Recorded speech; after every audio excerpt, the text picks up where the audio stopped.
સુરત બારડોલીના ધુલિયા ચોકડી નજીક ખાનગી લક્ઝરી બસ દ્વારા ભયાનક અકસ્માત બન્યો છે। બેફામ હંકારેલી બસે રસ્તા પર સૂકા મેવા વેચતા દેવી પૂજકોને અડફેટે લીધા હતા। સમગ્ર ઘટના સીસીટીવીમાં કેદ થઈ છે।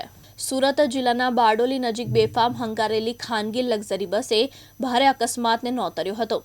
સંત કૃપા ટ્રાવેલ્સની આ બસ શહાદાથી સુરત તરફ જઈ રહી હતી। ધુલિયા ચોકડી નજીક પરિશ્રમ પાર્ક પાસેની બસ પસાર થતી હતી ત્યારે રસ્તાની બાજુમાં સૂકા મેવા વેચતા ઘણા દેવી પૂજક ઊભા હતા। સીસીટીવીમાં કેદ દ્રશ્યો મુજબ બસ ચાલકે નિયંત્રણ ગુમાવતા અનેક લોકોને અડફેટે લેતા હાહાકાર મચી ગયો હતો। બસે બાજુમાં ઉભેલી એક મોટી ક્રેનને પણ ટક્કર મારી હતી, જેમાં એક મહિલા ઈજાગ્રસ્ત બની હતી। લક્ઝરી બસ સતત બેફામ ઝડપે આગળ વધતી રહી હતી અને એક પછી એક દેવી પૂજકોને અડફેટે લેતા ગઈ હતી।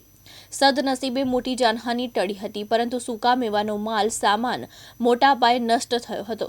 સ્થાનિકોએ તુરંત બસ ચાલકને ઝડપી લીધો હતો અને તપાસમાં મળેલી માહિતી મુજબ ચાલક નશાની હાલતમાં હતો।